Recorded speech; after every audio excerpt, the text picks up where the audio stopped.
Hello and welcome to Soul Strategic Playthroughs. My name is Jeff, and today I'm once again continuing my second edition Gloomhaven campaign with the Gloomaniacs, Yakko, Wakko, and Dot. They got a break last week as we brought in some mercenaries, but now we're going to get back to the main campaign, sort of.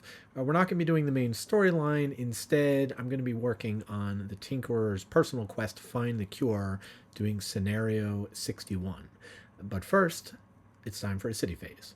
So, for the city event, we helped out somebody and ended up getting some more reputation with the demon faction. So, starting to get to know them a little bit better. You can see where everything's at.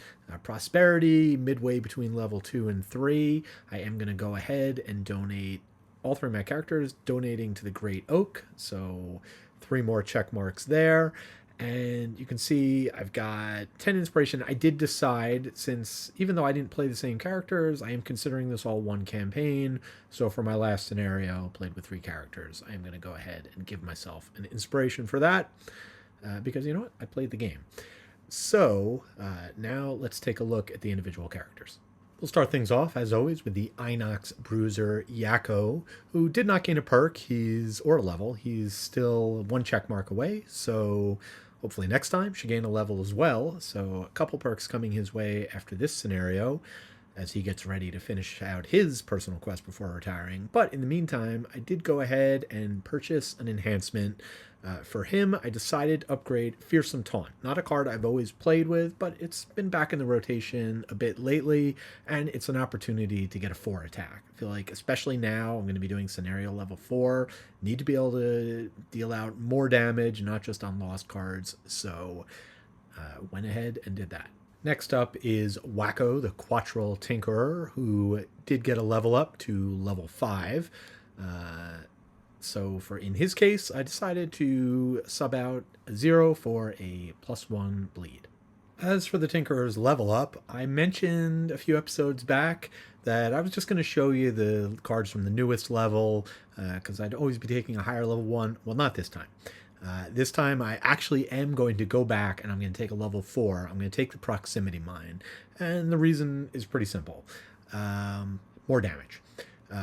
I have a couple really good area effect attacks. I don't need another one with the poison. Though the ability to do on the bottom is nice. You also have to be in position to do that. Top, just not enough damage. Sure, I could prevent something from attacking. The Disintegration Beam seems fun, does have a pretty good bottom attack, but again, as I go into higher level for these last few scenarios with the Tinkerer, I'm going to be facing enemies generally with more health. So, also have been feeling like the Tinkerer doesn't have a lot of good repeatable attacks. Now he does. And last up is Dot, the Vermling Mindthief, who we're just showing you because it would be sad not to. This being likely her fond farewell, as she'll be set for retirement once she sees 1 more treasure chest token looted. Moving on, it's time to hit the road as we're heading out to the dangerous grove. The Tinkerer Wakko has gone all around looking to find the cure, and the alchemist has led us out here. Along the way, we had a road event and had some good use of skills to ensure that nothing happened. So we'll get right into the scenario. All right, so here is the scenario set up. As you can see, in this opening area, we got a bunch of enemies. Hiding underneath that tree is a forest imp, an elite one. And once again, we got another forest imp, and we have another cave bear. So very similar to what I faced last time, although this crew, I think, going to be quite a bit better equipped to deal with those forest imps.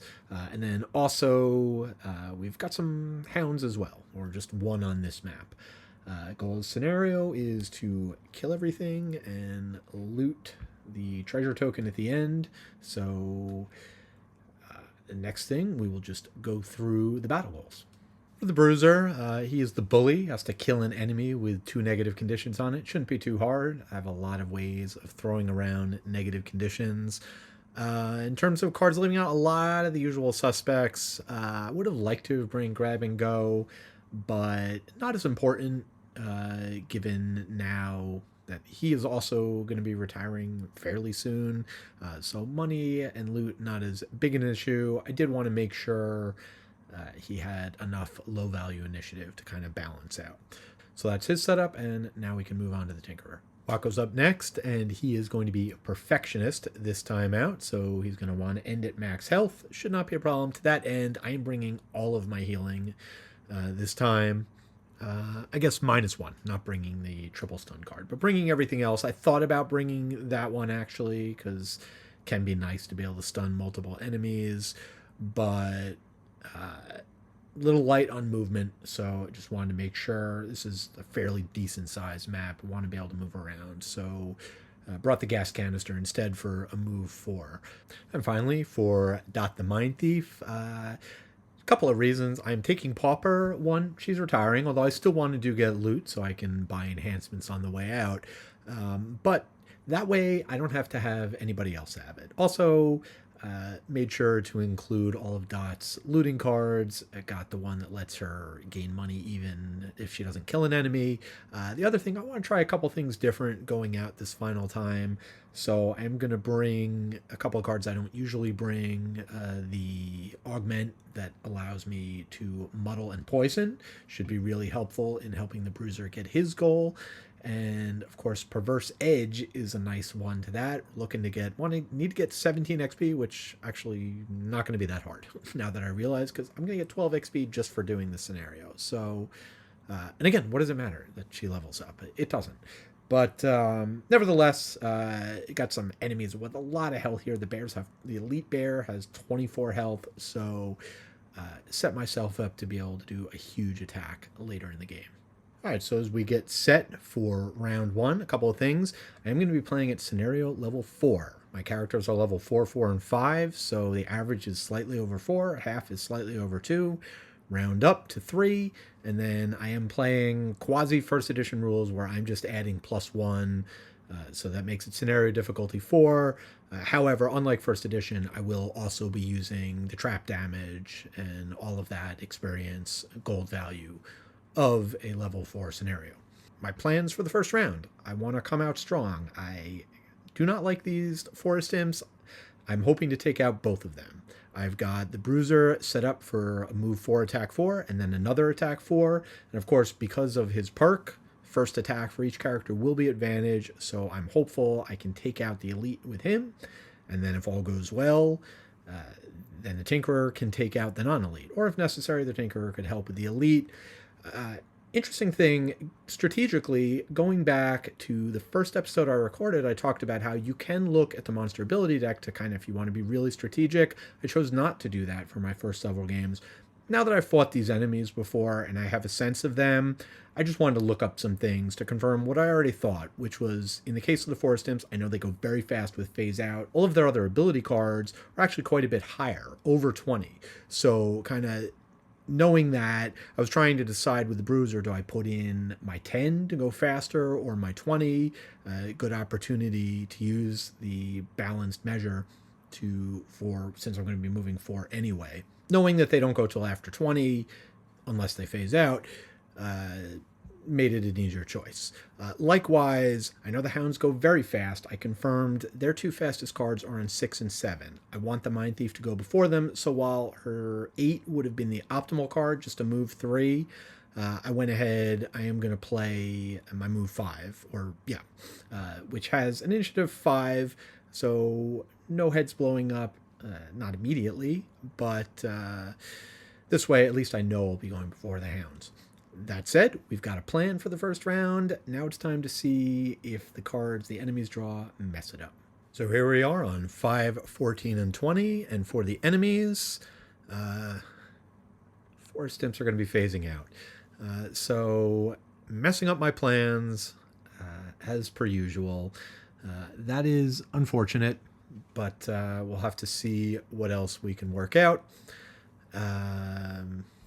Wakko and Yakko are going to be able to go after that, and then nothing special for the Hounds. And the Cave Bear is rampaging. Attack 4, move 3, attack 5. All right, so with that information in mind, I will reorient my plans for the first round and get to it. Dot's up first, and she could take out an imp. If I really wanted to get crazy, I could use Cranium Overload. I could kill the elite. Tempting. But I think I am going to stick with my original plan, which is to go after the Hound, especially now that it looks like the Bruiser's probably going to be going that way as well, as I have to mix up my plans for him. So I'm going to go ahead and use my move 5 with jump. Not that I need it all. I'm just going to go 1, 2, 3, duck around here, and then I'm going to go ahead and play my augment, Psychic Blades, which allows me to attack from 2 away. I'll go ahead and use my Poison Dagger, and because of Yakko's fearless leadership, this attack will be advantage.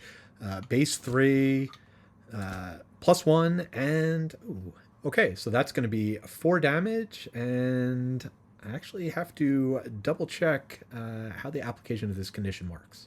Yeah, so this is a really interesting situation. I have advantage, so it's either 0, I do 3 damage, or 4 damage in the Immobilize. Now, the problem with the Immobilize, normally a very good thing, was I was planning on moving the Hounds into the rough terrain to do 3 more damage. Can I do that? Can I not do that? I had to double check the rules. First of all, when does the Immobilize happens? There is a line separating the two. You can barely see it, but it's there. They're 2 separate abilities. So I would attack, I would deal the damage. Then if the thing's still alive, I would apply all conditions, including the Immobilize. Then I would move on to the move 1. Cannot move the enemy 1 because he's immobilized. However, with a character, monsters, you don't have a choice, right? They're going to take the better one with advantage, the worst one with disadvantage, and it's not subjective. Unless the 2 are measured kind of equally, where you have 1 poison, 1 wounds, whatever. In this case, but for a character, you actually do get to choose. So you can choose the lesser of the effects if it's better for you. All that said, I'm not going to, because these things are hitting pretty hard. The Bruiser is going to be busy elsewhere. So nice as it would be to move them in, maybe I can do it next turn with some other force movement. I could always have the Tinker generate some frost on his turn if that's the way I choose to go. So I am going to accept the Immobilize, prevent those Hounds from going anywhere. They're also poisoned. They're down to 7. And a Curse getting shuffled into the deck since it's still alive. And an XP for Dot, and that is going to be her turn. Next up are the Forest Imps, and I realized these numbers being different than last time that I played this a bit wrong. X-Haven actually adds in their existing shields here, so it's not that they're going to they get +5 shield is what the card actually says. So the Imps will go up to 7 shields, they'll heal themselves, and hey, they'll generate an element of my choice. I think I'm going to have them generate Frost. Next up is the Tinker, his original plans out the window, but knowing what the Cave Bear is planning on doing, now seems like a good time to lay down my first bear trap. So I'm going to use Proximity Mine to drop a trap right here. Would combo nice with the hook gun if I could reach the bear. I can't. Instead, what I'm going to do is I'm going to go ahead and attack the Forest Imp. Not going to be able to damage it with its 7 shields, but I can pull it 2 closer, make it a little bit easier to get to an attack next turn. Base 2 attack, again, with advantage, is going to ×2 or a 0, so that is 4 damage to the 7 shields, but then I will pull him 1, 2 closer. So that's going to do it for the Tinkerer. And the Bruiser Yakko is up next, and still going to be able to be pretty effective this turn. I'm just going to use Balanced Measure for a generic movement. I'm actually just going to move 1. And then I can do the Hook and Chain, which has a range of 4, so I can reach the bear, go ahead, do a 3 attack, and then I can pull it into the trap. Incoming is a 3 attack, again, with advantage. Okay, either my Retaliate, well, that's a rolling modifier, so it's a +1 or a +1. So yeah, I'll take the +1 with the rolling Retaliate modifier. So again, I could do a pull 3, but I don't have to. I'll just do the pull 2 into the trap. So the bear takes 4 damage from the attack, another 2 from the trap, and it is now immobilized. I love it when a plan that I didn't even plan comes together. That'll bring us to the Hound and the Bear. The Hound, not wounded, was mobilized, had the wrong token there, but they're not going to move, so they can't attack. The Bears, which would be doing an attack, move, attack, they can't move, so they're not going to attack, and that's going to do it for round 1. Round 2, and another round of going fast. At least I know that I'll be going ahead of the Forest Imps, although the Hounds could still go very fast and do some damage. We'll have to see. But having people go as fast as I can, for the most part, Dot's going to continue working on trying to take out that Hound, is her plan. The Tinkerer, I've got a couple of options. I can go either way, but in a good position to immobilize the Forest Imp potentially, stun either the Bear or the Forest Imp, leave me some flexibility for there. And for the Bruiser, I've got up my Pierce attack. Rare that I ever use the top, but it's a good opportunity to get into position and do a big attack against the Forest Imp. Oh, and one correction, with the Cave Bears, they actually have 21 health, so not 24. I just misread the card, but Xhaven has the right information here, so they're actually at 15 health. But let's go ahead and draw, find out. Okay, a low slash, a Cave Bear going very quickly and immobilizing. Okay, potentially I could switch up Dot and do something around that, but probably not. I'm probably just going to have to deal with it. We'll be targeting the Bruiser, who doesn't need to move, but kind of annoying. Then Yakko and Wakko. Hounds not going till 19, so should be able to take them out. And the Forest Imps just healing, so that's useful. And moving 5, so they're going to move towards me anyway. All right. A couple different choices to things to mix up, but let's get into it. First up is going to be Dot, who is going to go ahead and harass these Hounds, hopefully take them out before they even have a chance to go. Odds are pretty good, but I could always miss. I'm just going to start off with Frozen Apparition, 3 attack. I've still got my augment up. I will generate Frost, and I'll be able to attack from 2 away thanks to the augment. And that will be a base 3 attack, plus 1 from the poison. So a 4 attack. -2 is only 2 damage, but I think that's going to be enough. All right, so now Dot is going to use Submissive Affliction. We've got the enhancement, so it's a move 2. So I'm going to do the move 2. I'm going to move the Hound through here so that when he dies, he doesn't leave loot inside the hazardous terrain. But moving into hazardous terrain for the first time, the Hounds will take 3 damage, which is going to knock them down to 2. And then I will spend the Frost to deal an additional 2 damage, taking out the Hound. So they are off the board, and Dot gets an XP, and that's going to do it for her turn. Oh, and she will regenerate Frost. Next up will be the Cave Bears. Not much I can do about this. They are going to target the Bruiser, since the Bruiser is lower in the initiative order on a 15 compared to the Tinkerer's 19. It's going to be a 4 attack. Of course, the Bruiser will have Retaliate 2, thanks to the card he drew last turn. But let's go ahead and do the Bear's attack. It's going to be a 4, just 4 damage, and the Bruiser will use his armor to reduce that to 3. Yakko is going to be wounded and immobilized from that attack, but he is going to get to fight back. He'll use his mace to do a 1 attack against the Bear. All right, so just a straightforward 1 attack, nothing special there, -1, so no damage. Now for the Bruiser's turn proper. Unfortunately, he's not going to be able to attack the Forest Imp since he's 2 away and cannot move.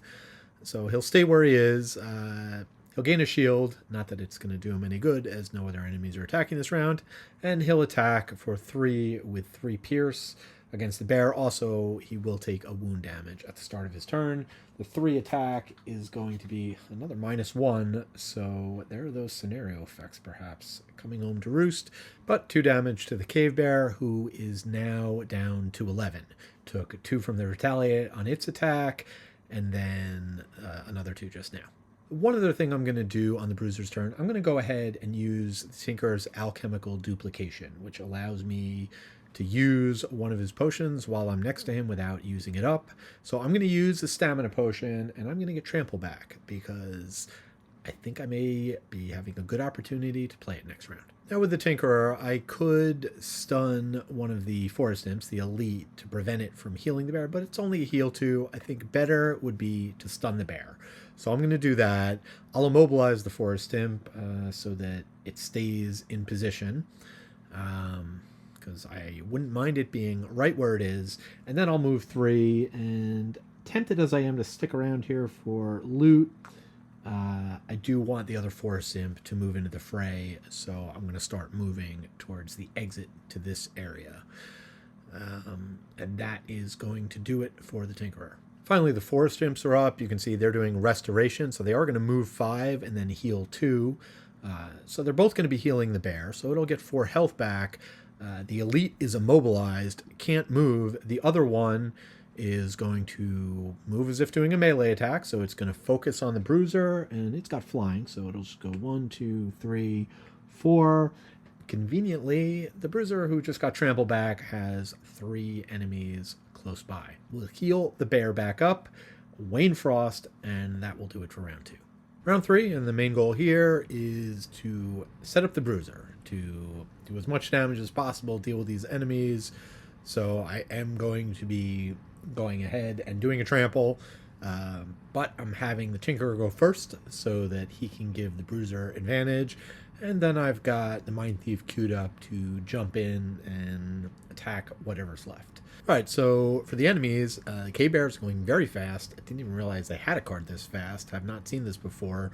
Hibernate, which would be annoying, but they're stunned. So I guess they can't hibernate because they're already asleep? Not sure, but not going to have to worry about them healing or warding or any of that. Then I go 10, 10, 18, and then we got the Forest Imps. No attacks, no curses. I feel very fortunate so far that they have not cursed. I wanted to take them out in round 1 to avoid exactly that. Hasn't been an issue yet, so let's see what we can do. Tinker's up first. He's going to go ahead and use the Volatile Concoction to give the Bruiser advantage and let him get a card back. And that card is going to be Shield Bash. Now, as for the movement, you know what? I think I am... I may end up having to take some damage to get out of here, but I think it's worth getting over to take some loot. So I'm going to use my Winged Shoes to give me jump, which is going to allow me to hop over this tree and grab this loot token. And not too worried about taking damage. I can always heal it back up. Next up is Yakko the Bruiser, who first is going to go down to 11 from his wound, since Tinker is too busy helping him in other ways to heal him, giving him advantage, giving him cards back. Since I want to do the self-heal, now seems a good time to go ahead and also use the Scepter. I'll give all 3 of these enemies poison, and why not? I'll also use the Power Potion to make this a nice big attack, basically a base 5 on everybody. And then, since I'm poisoning myself from the Scepter, I'll use the Amulet, which will get rid of the poison and my wound. With the Trample, I do want to set myself up to be able to take something out with the Fearsome Taunt. So I will go ahead and go 1, 2, 3, 4, give myself the most flexibility so I can target any of the enemies that manage to survive this initial attack. So we'll go ahead and go through. It will be a 5 attack on each with advantage. Start with the Cave Bear. That is going to be... Alright, not a miss. For a second there, I forgot I had advantage, so it'll take 5 damage. Next up, a 5 attack against the 2 shields of the non-elite, so either a +1 or a +1, so that is 6, which will take it out. And finally, the attack against the elite is going to be either a +1 or a +2, so close. A +2 is going to be 7 minus the 2 shields, 5 damage, down to 2. Finally, I'll try to finish off the elite imps with a Fearsome Taunt. So that is going to be my newly upgraded, a 4 attack with the poison is 5, still have the Power Potion, so 6 attack. I mean, I should probably do it against the bear, but I do want to make sure I take this thing out. So here we go. Either a +1 or a rolling modifier with a -2. So that's interesting. So with a -2, that's going to knock me from 6 back down to 4, with the 2 shields, 2 damage, that's just enough to kill it. So I actually am going to choose the -2 so that I can get the Retaliate card into play.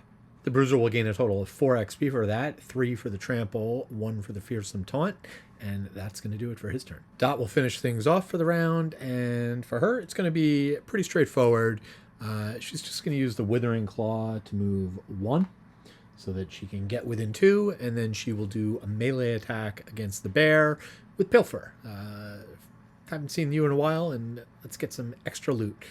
It'll be a 2 attack plus 1 from the poison, so base 3. And this attack is straight up, and it is going to be 5 damage and generate frost. Also, because the Pilfer didn't kill him, the Mindthief will go ahead and gain a coin or a loot, and that is going to do it for what I have to say is a pretty successful round 3. Round 4, just goal here, obviously, take out the cave bear and start making our way towards the next room, which I could even open this round if I want. Probably won't. Kind of just set myself up, start getting people into position. But I did do card selection, in part just thinking about what cards I want to have available for next round. I am just going to have the Tinkerer move through the trap, but like I said, he can heal himself. He's got a big heal up. He could also heal the Bruiser. I've got the Mindthief going very fast, take advantage of that frost, and attempt to take the bear out. And a couple of attacks available for the Bruiser as well. Bears, who are currently at 5 health, are going to be going, and poisoned for that matter. All right, a hasty assault. They're going pretty fast, so if Dot doesn't take them out, they are going to do some attacking. And again, Dot doesn't have to move, so she'll go ahead and use the Fearsome Blade. She'll consume the frost to give herself an XP and make this a 4 attack. And with the poison, it's going to be base 5. With a 0, that is exactly enough damage, and the cave bear is no more. And then Dot will finish up her turn. She's just off screen. She's got 3 movements, so she will go 1, 2, 3. Now, for the Bruiser, I did not bring my loot card, but I do have my patch armor, which you can see right here. It does give me a loot 1, and then I can recover armor, which I actually don't think I'll be able to do in this case. I have my hard armor, but it is not used up. It still has 1 tick, and I'm pretty sure I can't voluntarily exhaust it so I can get it back. So, a little weird that I can't patch up my semi-used armor. Maybe I'm wrong about it, but not a big deal.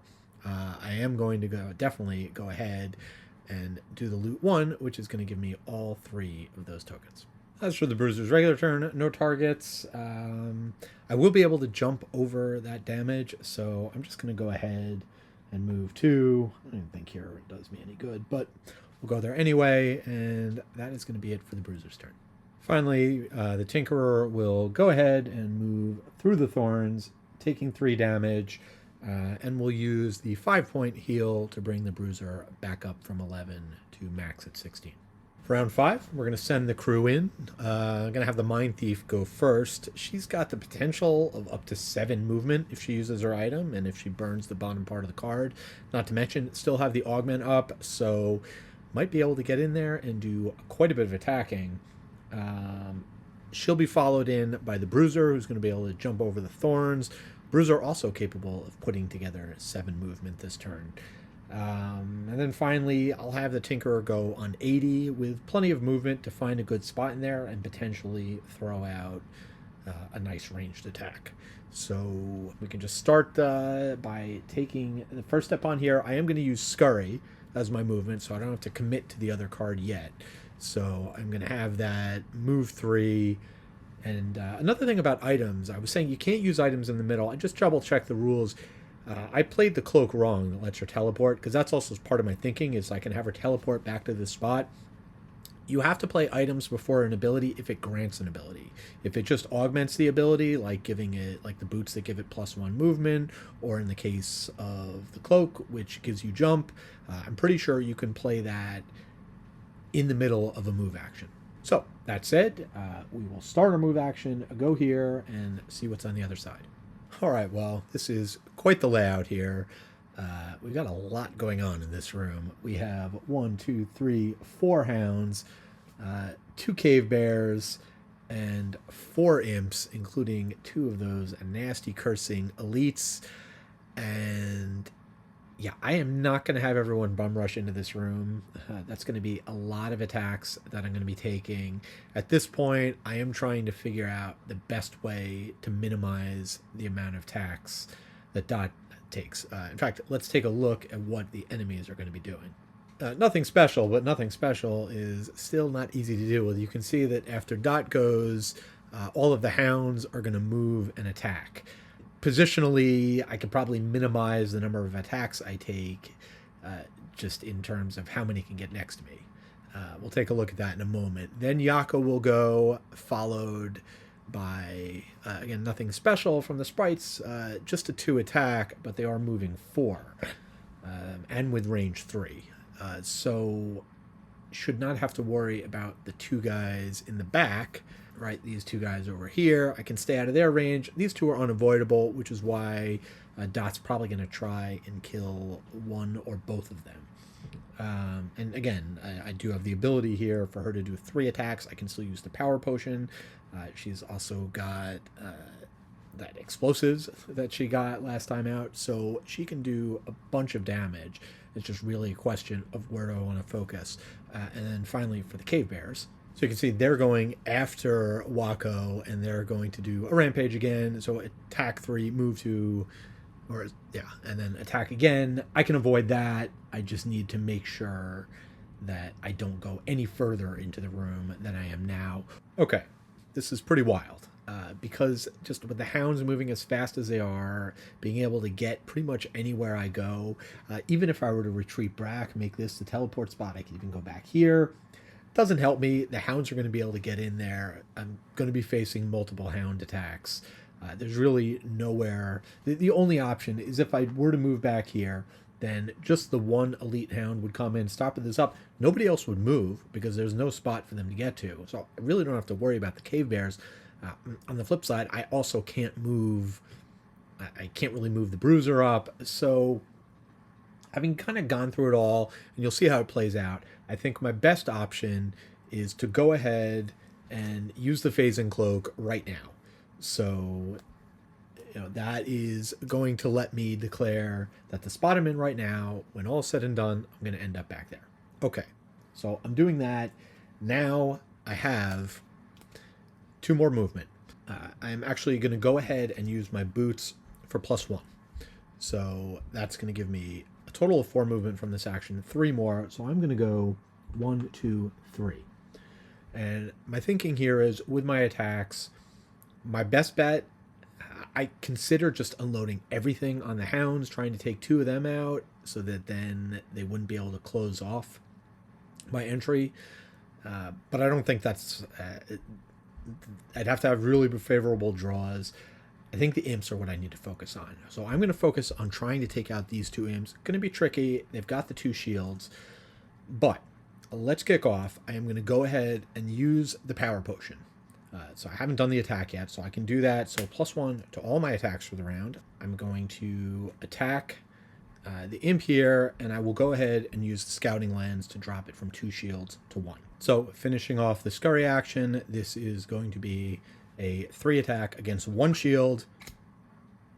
Well, so much for that. That is a miss, but I still do have a bunch more attacks to go. All right, so now I'm going to use the bottom part of the frozen shiv, and less than optimal, but I'm going to have to, again, take a shot at that Imp. So it will be a 4 attack this time against 2 shields. There's the +1 I was looking for, so I did manage to kill it, and I still have some attacks left. All right, now I do have 3 movement before the next attack. I don't think I'm going to be able to really do much of a dent. Even if I got my ×2, it wouldn't take out the forest imp. So instead, I am going to jump up over here. All my moves have jump from the cloak. So that way I can throw some damage on the elite. So now I am going to attack the elite hound, and that is going to be rolling +1. Maybe I could have taken out the big guy. All right, let's see, and a -1. So, all right, so that was a 4 damage to the hound, bringing it down to 7. And finally, since I've got the +1 damage up, I'll go ahead and use the explosives. So I'm going to target the elite and the non-elite next to it.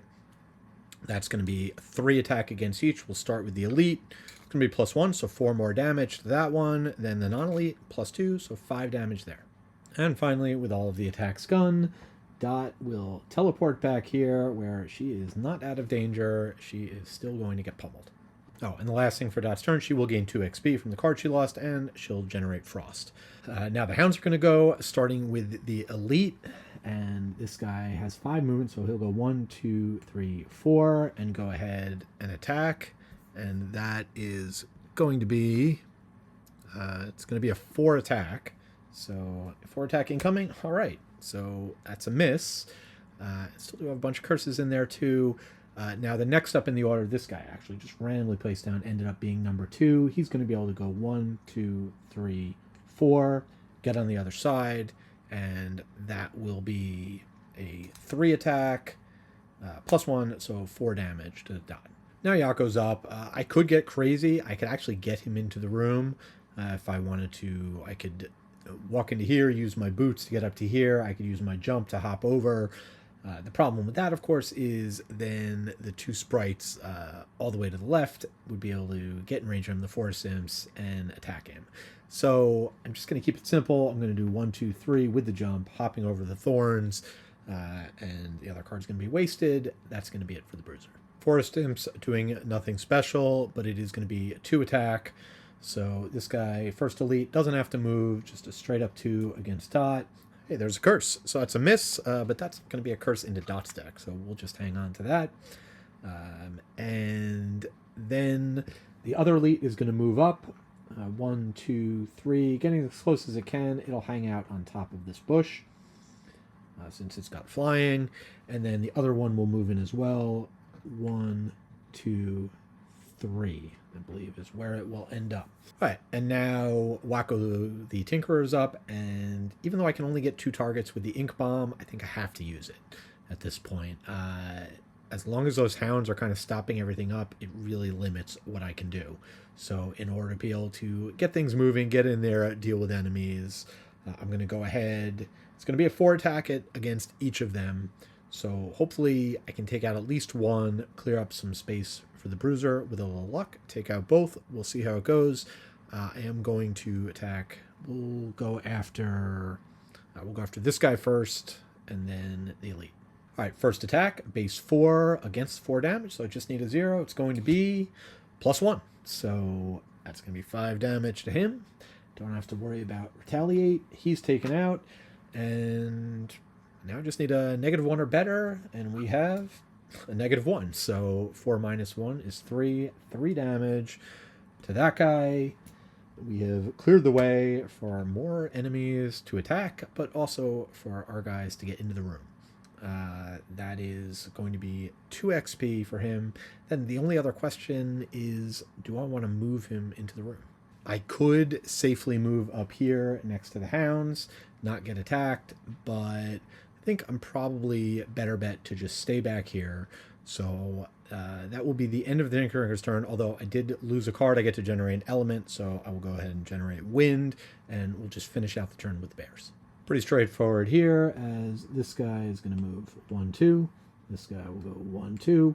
One last order for business for the round. I forgot to have Dot take a short rest, which she definitely needs to do. Cannot afford to have her long resting in the middle of the action with 7 enemies on the board.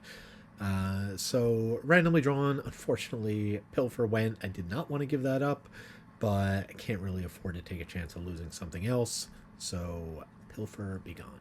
Round 6, and didn't have any choice for the Bruiser and the Tinkerer. These are the last 2 cards they each had left, but I did kind of plan this out a couple of rounds ago when I was just doing movement, trying to figure out what I would want to have available. It's going to work out very well for the Bruiser, being able to have his bottom card would give +1 attack, and then also being able to spend the wind. Don't know if he's going to be able to actually get 2 targets with the layout of the board right now, so it might just be 1. But I've got the Mindthief poised to wreak some havoc and push the bear into... These traps are not only damage, but also immobilize. So keep that one out of melee range. And for the Tinkerer, I'm probably going to try and take out one of those Imps anyway with a nice big attack. as always, depends on what they're doing and when they go. And just catching up in X-Haven, we've got Wakko at 11 of 14 health, Dot at 5 of 9, 17, 18, and 35. And let's see. Okay, so I'm going before everybody. The Forest Imps doing nothing special. The Hounds not moving that far, but close enough for at least one of them. And to get in the second attack, not the first one. And the Cave Bear going on the rampage. But hopefully we can avoid any attacks from them. So Yakko will kick things off, and just from a positioning standpoint, wanting to be able to get the Bruiser where he needs to be to do an attack, I am going to go here, so he'll end up taking the attack from the Hound. Also, going to loot that, which I'll just go ahead and take now. That's just the move 2 and heal, so I will heal Dot 1. And then we'll go ahead and fire off the crank bow. I am going to be shooting at the elite back here, and I will use my simple bow to give this attack advantage. If you've been watching my videos, you know this is when the ×2 usually shows up for that 16-point attack. Let's see. It's either going to be, all right, heal an ally or a miss. All right, so no ×2 and not going to be enough damage to take him out. Unfortunately, with the 2 shields, that is only going to be 6 damage, knocking him down to 1. Also get to generate an element. Doesn't really matter. I'll generate wind just so that I'm not generating an element that potentially the imps could use. And then this time I will remember to go ahead and take a short rest, and I'm going to lose the hook gun. And a quick correction, having lost a card, I realize that why not generate frost? That way it'll be available if Dot wants to use it next round. So I'll keep the wind at waning. I'll move frost up to strong so that it'll stick around. And now at 18, Dot is up and she doesn't have to move because I am once again going to put Psychic Blade into play. This is going to allow her to attack the bear and then move it into the trap.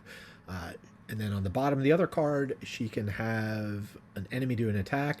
In this case, probably not going to do any damage, but we do have 2 imps next to each other, and actually all it takes is a +1, I just realized, because that imp is at 1. So yeah, I'm actually going to go ahead and have this imp attack this imp, and it'll either kill it or it'll curse it. So at least we get something out of it. All right, in fact, first we'll do the imp attack. So using Dot's deck because of her perk, that is going to be a 2 attack, just 2, so unfortunately did not kill it, but I do get to throw a curse in their deck. She'll go ahead and do a 3 attack against the Cave Bear, and another 0, so it didn't matter which order I went. That's going to be 3 damage to the Cave Bear. It will get yet another curse, and then I can move it 1, so I'll move it 1 space back into this trap, where it will take 6 damage and be immobilized. That'll move Dot up to 6 XP, and that will be the end of her turn. Last up for my crew this round is the Bruiser, and I've got 3 movement, but I'm just going to use 2. I don't want to go next to the Cave Bear. There are other things I could do in terms if I want to try and take out the damage to elite, but I think this is the safer bet.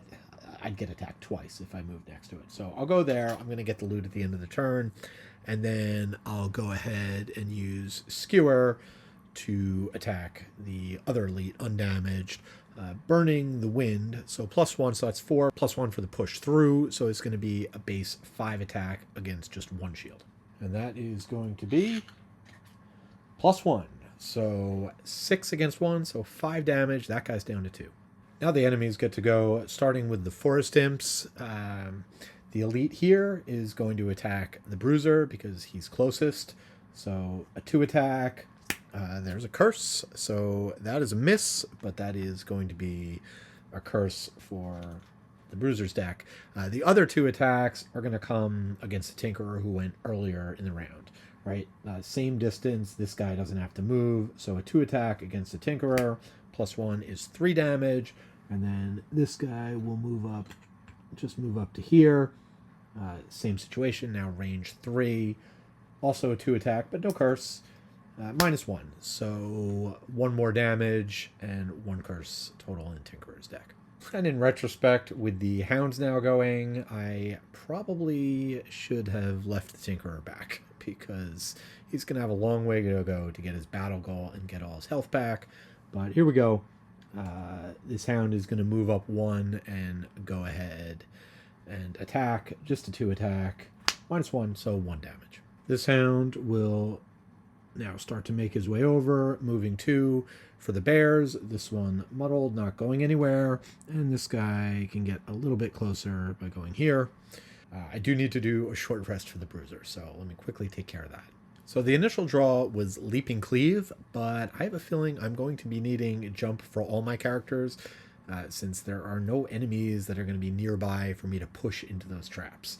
And those are very annoying traps. 6 damage, mobilize. So paid the 1 life to hold on to Leaping Cleave, ended up losing Spare Dagger instead.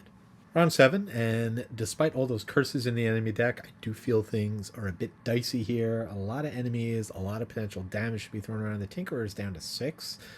I'm worried about getting him out to max. I should be worried about him surviving. So I need him to get out of there. Hopefully the Hounds don't go too fast, but I think saying it might have just cursed me. But if he does get to go fast enough, I'm actually going to have him go on 19 instead of 14 to kind of do cleanup duty with a nice range 4 attack. A quick reset. We're going on 10, 15, and 19. You can see Yakko's doing fine, which is why I want to get him in the fray so he can take some more damage, take some heat off the others. Dot's working her way back up, 7 of 9, and Wakko needs to stop taking damage. Of course, if the Hounds go fast enough, he is going to take more damage, most likely. But the Hounds are doing nothing special on 26. The Cave Bear charging in, attacking multiple targets, and the Calculated Strike from the Forest Imp. So a bit of a tougher attack incoming from them. So really the question is, how many of these enemies can I kill before they get to go? We'll kick things off with Dot, who's just going to go for the sure thing. She's going to use Submissive Affliction. She is going to move this guy. We'll move him over here, and then use the Frost to do 2 damage, taking him off the board. Then with Frigid Apparition, she'll go ahead and do a 3 attack against the Hound. And that is going to be... I can move the Hounds and do 3 damage. I'm actually not going to move them because where they are right now, I can immobilize them. She'll gain 1 XP for that, and then I am going to go ahead and use her Stamina Potion, since I generated Frost, to get Submissive Affliction back so that I'll have it available next turn. Next up is the Bruiser, who's going to do what every good tank should do and charge in there to deal with the enemies. He'll move 2, surround himself. He'll be able to pick up that loot, and then he'll go ahead and do a Leaping Cleave, targeting 2 enemies. That Cave Bear, I'm not too worried about. They're targeting 2 things, but the Tinkerer is going to get to move out of the way before that happens.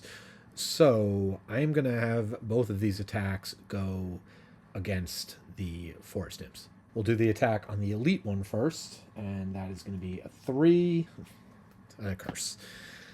Figures. All right, now the attack against the non-elite. Again, a 3 plus 1 is 4, so 2 damage, bring it down to 1. Yakko's now up to 6 XP, and that'll do it for his turn. Definitely tempted to switch things up here and use the net shooter to hit that clump of 3 enemies. That would prevent one of the bears from attacking. It would also, well, it'd probably kill the Forest Imp, but if not, it would then attack at disadvantage. But that said, then I'm taking unnecessary damage from the Hound, so it's kind of like pick your poison. So I am going to go with my original plan.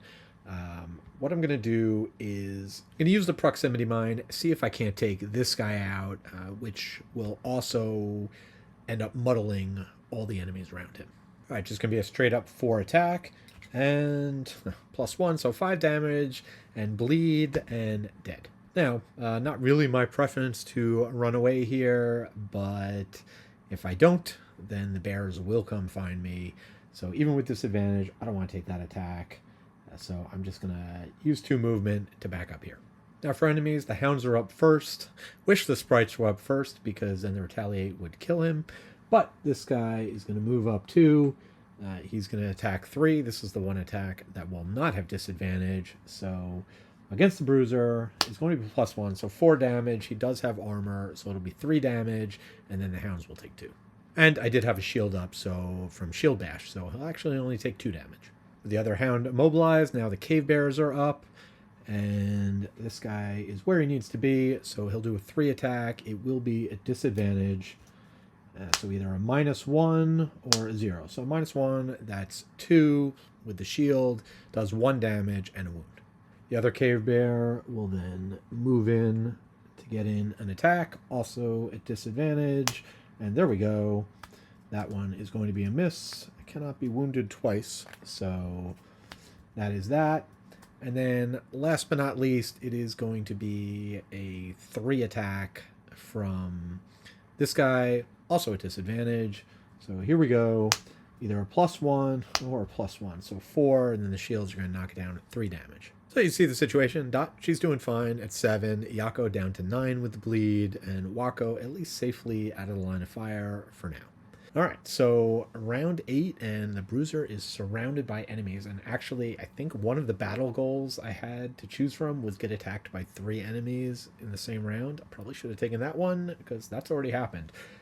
Might happen again now, but we'll see. I'm going pretty fast. I got both the Bruiser and the Tinkerer going on 10 with a tiebreaker of 20, which I just need to make sure that the Bruiser would go before the Tinkerer, because I'm going to have the Tinkerer come in and give him a shield, but I don't want the Tinkerer to be the target of attacks.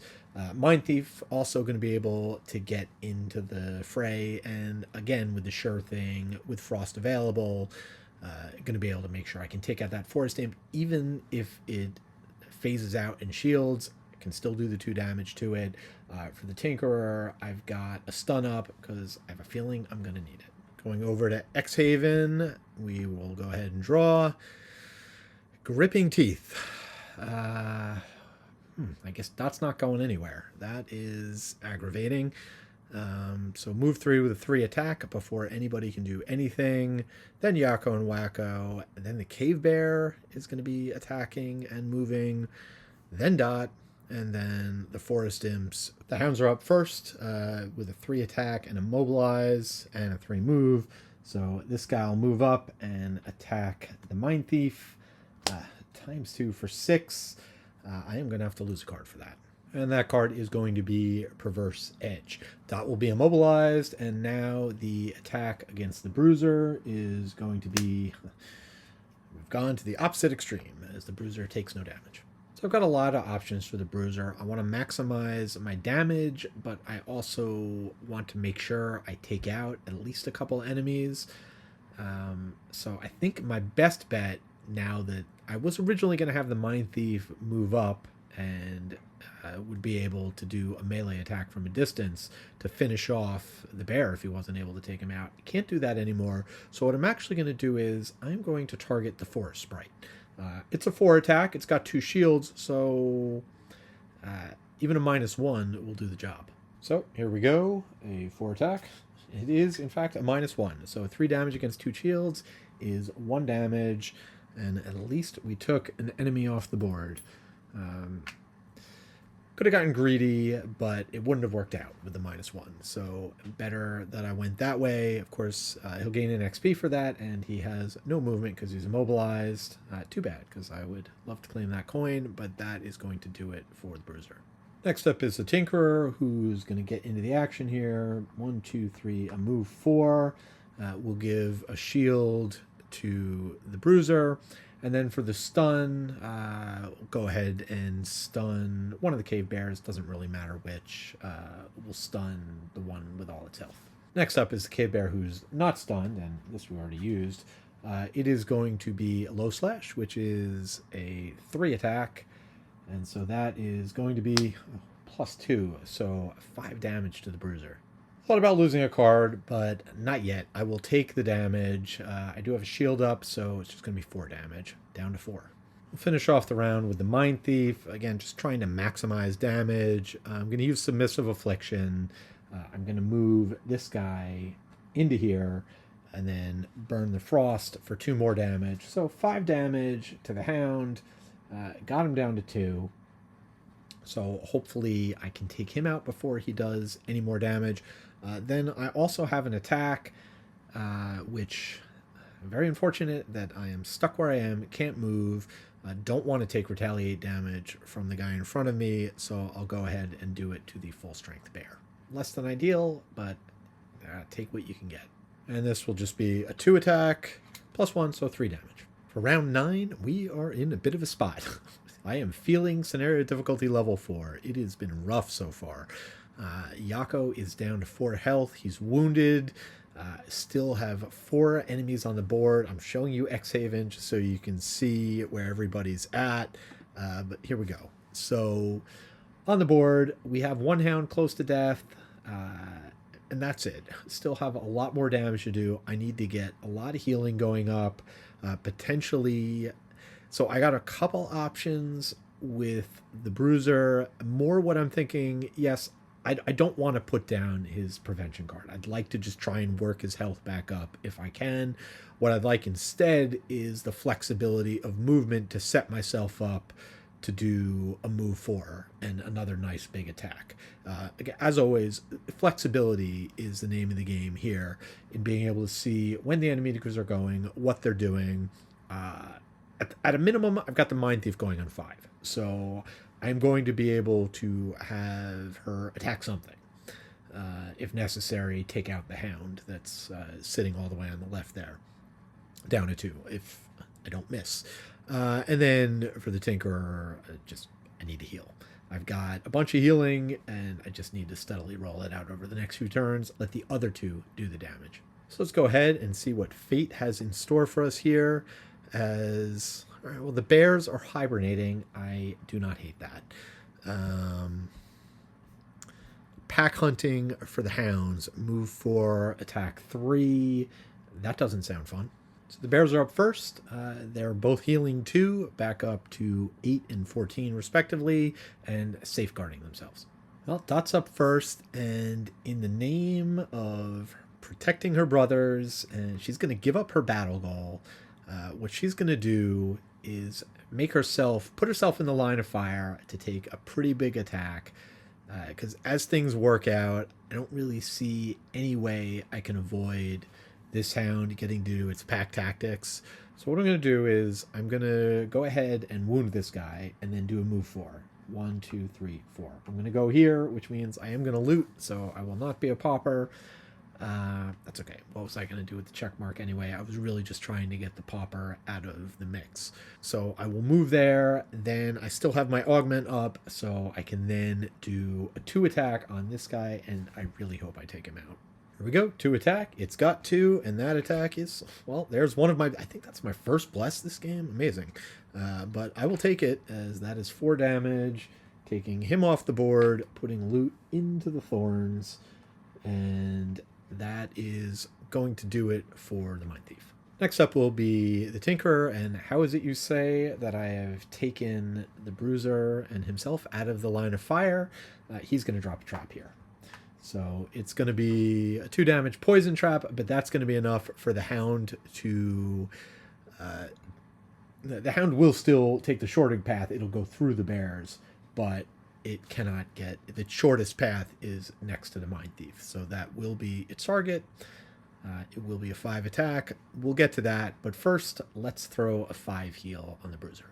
That'll bring Yakko back up to 9, get rid of his wound, and that will do it for the Tinkerer. Now the Hound is up and will be pack hunting. He will take a damage from the wound at the start of his turn, down to 5, and then go 1, 2, 3, get up in the Mindthief's face, and here comes an attack for normally 3, but with pack tactics 5, a 5 attack, -1, so 4 damage, dots down to 3.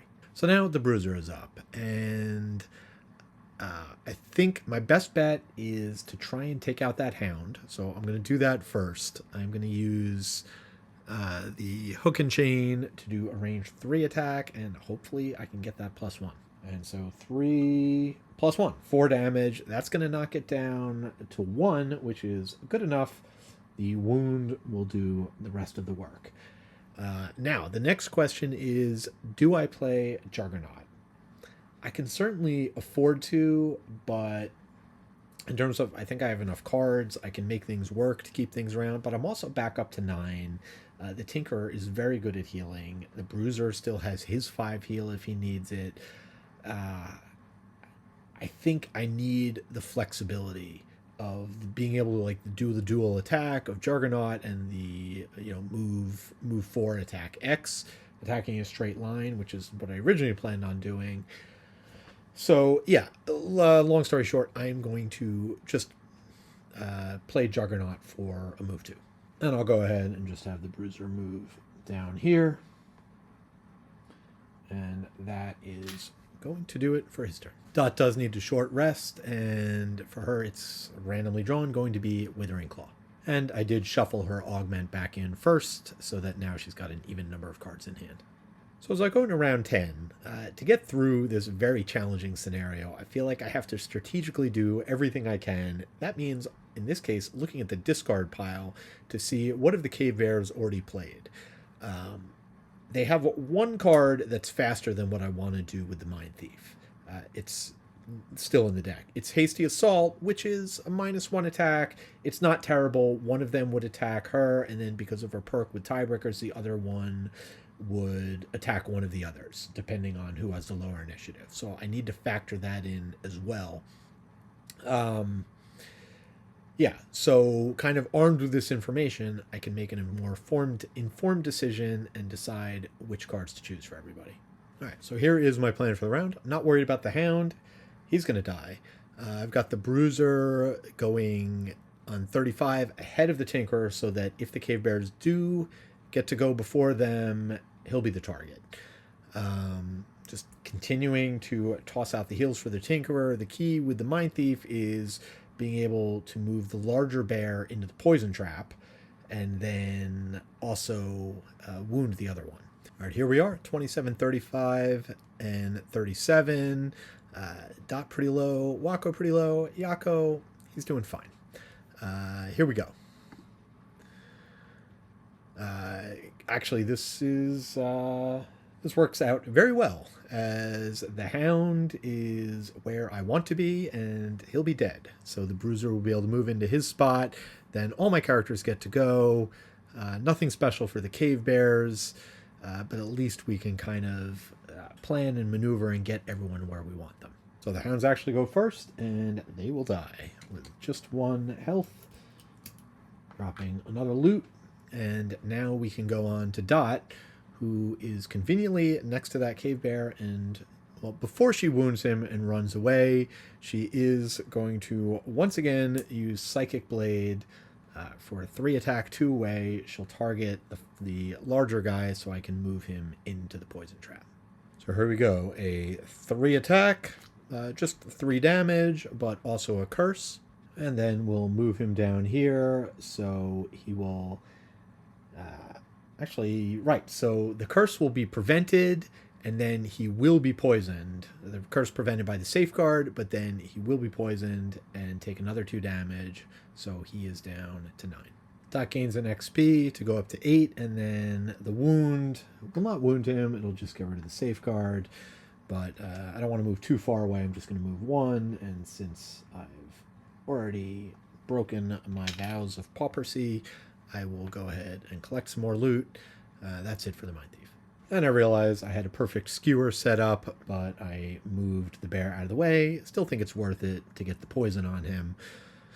So for the Bruiser, I'll just move him up 1, so he'll be able to grab that loot, and then he'll go ahead. He will get +1 to the attack, so he'll do a 4 attack against the Cave Bear. That is going to be -2, so 2 damage. Then need to do a short rest for the Bruiser. I drew Skewer, which I do not want to lose. I need that damage. So I paid a life, and I ended up losing Balanced Measure instead. So he's down to 8. Having taken a short rest, I will go ahead and use the Moon Earring, which will let him get 3 of his cards back. So that will be the Mace, the Armor, and the Amulet of Life. Now the Tinkerer is up, and I'm going to get him out of the line of immediate fire. He'll move up here, looting that, and then we'll throw a 4-point heal onto the Bruiser. Last but not least, since the Tinkerer is down to just 1 card in hand, I will have him use his Stamina Potion, and he'll get back the Stamina Booster. so that he can do some more healing next turn. Now the bears are up, doing nothing special. So this guy will move up and he will attack the bruiser. It will be a regular attack, 4 attack. The bruiser does have his armor up available again. +1 is going to be 5. The armor will knock it down to 4. And then I will go ahead and do a retaliate attack with my mace. And just a 1 attack, but +1, so 2 with the poison. Just 2 more damage. And now the other bear will go ahead and do its attack. Also a 4 attack. -1 is a 3. Shields lower that down to 2. Sorry, armor lowers that down to 2. And one other thing for the Tinkerer, since he's only got 1 card left in hand, I will go ahead and use his stamina potion. And just to give me some good movement, I will get the gas canister. As we go into round 11, one thing that occurs to me is that if I want to get these bears to move towards the terrain so I can deal with like some of the thorns or maybe even the traps, then I should move.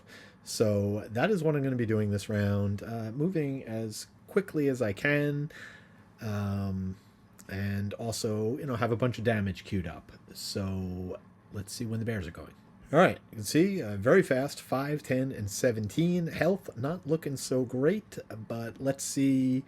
Ooh, a hasty assault. So that certainly not optimal, as the bears will be going before Wakko has a chance to turn and run.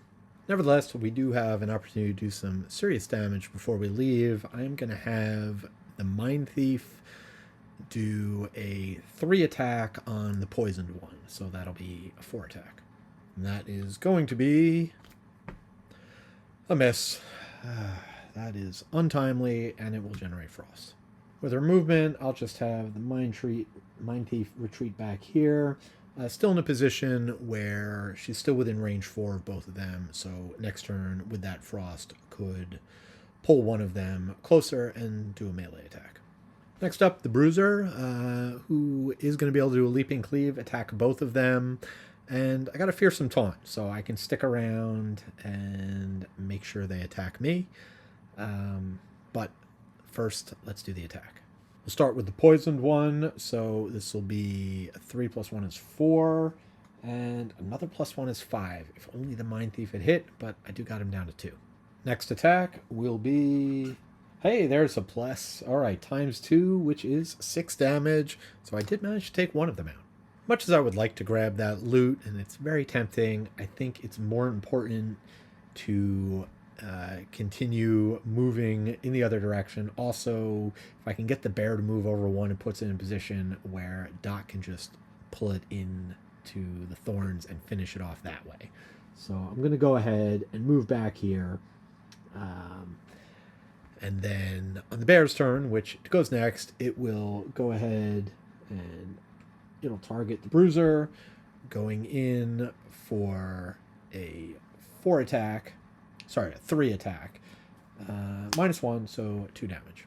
For the Tinkerer, he is going to go ahead and get out of there, moving 1, 2, 3, as much as he can do without running into any thorns, and then he'll throw a 4 heal at the Bruiser. That'll bring Yakko back to 8, and we are hanging on. Tinker's out of cards, but he's going to take a long rest. Right, here's my setup for round 12. I do have frost available, so hopefully I can go before the bears and pull them into the thorns, and that'll be that. Bruiser also has an attack up if needed. Hopefully not the case. Really main focus is he's just going to heal. Again, just checking in, you can see Yakko back up to 8, Dot still at 4, Wakko at 6. At least he'll gain a couple back this turn. And the Cave Bear is nothing special, and he is not going to be around long enough to do that. Dot will go first. She will once again use Submissive Affliction, and oh so wonderful, that enhancement just keeps paying off dividends, as with a move 2, I can move the bear into the thorns, which is going to be 3 damage, which is enough to kill it. Now there's 2 pieces of loot on that thorns. Somebody needs to play a loot card. Who knows? Maybe the Tinker will do it next turn. So that is that's going to be an XP. And then with Scurry, I can get a little bit closer to the door. So sure, I'll just move down 1 that's it for her. At this point, I'll just go ahead and use my boots for +1 movement. So 1, 2, 3 to get a little bit closer, and then Yakko will heal himself for 5. Finally, for the Tinkerer, he will get back his bow and shoes. He'll heal 2, and even though I'm losing the 4 movement, I don't think I'll need it. I'm going to try and stay back and not run right into the fray, so that's the card I'm going to lose on my long rest. That does it for round 12. Round 13, and a rare moment of calm for me this game, as I'm just going to kind of get myself ready for next round. Bruiser's not doing much. He's just going to move up 1. Still don't want to lose any cards. I'm actually going to have him take a long rest, even with the door opening. We'll see how that works out, but he's got a lot of items that I would like to get back, and also this will give me a chance to see how the room is developed before he takes his action. Following the leave no loot behind, the Tinkerer is, well, I guess I am leaving 1 behind in the other room, but leave most of the loot not behind. It's going to move 1, loot 1, pick up the 2 coins there. As for the reinvigorating elixir, the Bruiser's at 13, might take some damage, but it's also going to be long resting, getting items back. The Tinkerer does need to get back up to full to achieve his battle goal, but I still have plenty of time to do that, so I'm actually going to go ahead and heal the Mindthief, who's down to 4, so she'll be back up to 8. And then finally, Dot will go ahead and take her long rest, which I'll have her lose the Fearsome Blade. She will heal back up to 9, and I will get a bunch of items back.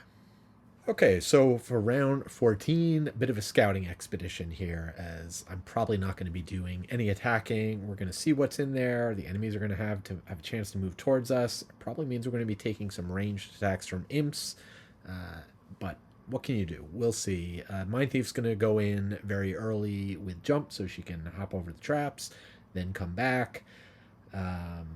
Tinkerer going to be able to give a shield, throw out another heal, and that way I don't want to waste any attacks, so I can wait, see where things are going to be, and then have a better plan for next turn. Like I said, the Bruiser, just going to long rest this turn. I'll start off with the Mindthief by taking her first 2 points of movement into the doorway, and we will see what's there. All right, no flavor text to accompany the entrance to this room, just a stupid amount of enemies. We have an elite cave bear back here, a regular cave bear here, just 1 hound, and then my favorite, 5 imps. So there's a couple of elites, 3 regulars. Scenario ends when we kill everyone, if we can manage to dole out all that damage and loot the chest back here. So let's see what the enemies are going to be doing this turn. This could be really bad for the Bruiser, but at least I'll be able to give him a card. Let's find out. Okay, nothing special for the 1 hound. Moving 4, attacking 3. So he is going to go into the trap. So that's 6 damage. Bears aren't moving. That's good. The forest imps. Okay, sometimes you need a little luck, and I think I got it, because they're going to be moving 5, which means they're all going to be rushing up to me, setting me up for... Well, I don't have all my area effect attacks. I should probably get some of those back. All right, well, it's going to take some turns to work into it. But that being the case, and then, of course, Yakko's going to go. All right, so actually only 1 attack coming in. That's amazing. Now I just have to figure out a way to deal all this damage. Well, given the situation with only 1 attack coming in, I actually don't want the Hounds to move into the trap now, because they'll take 6 damage, but they've got 10 points of healing coming in, as all of the forest imps are going to be healing. So they are doing something this round. So I'm actually going to stay where I am with the Mindthief. This is going to allow me to draw all the enemies to me. And I did take the time to kind of figure out where everybody would end up. Did that off camera. I've reset everything. So now I am going to go ahead. I might as well do attack. I've still got my augment up. Doesn't do any damage, but it's going to generate frost, which I can use next round. So probably doesn't really matter what I draw, but since it's going to heal, but I'll go ahead and draw, and actually it does matter because it is immobilized. which means the Hound will not be able to attack. I do 4 damage to it. I'm not even going to bother marking that. All right, so now the Tinkerer is up, and given these changing circumstances and knowing that one of the Forest Imps is actually going to fly on the other side of Dot over on top of this trap to get next to her, and how much damage we're going to need to deal to get through here, I think we need some more firepower. It's time to bring in the BattleBot. With Dangerous Contraption, I'm going to summon the BattleBot. I'm going to summon him right here, where he will have a target next turn. I'll gain 3 XP for that. Move 2, obviously I'm not moving anywhere, but I will be able to heal the Bruiser back up to 1, so he'll be up to full after his long rest. Now the enemies are up. The Hound's doing nothing special, but it is immobilized, so it's not going anywhere.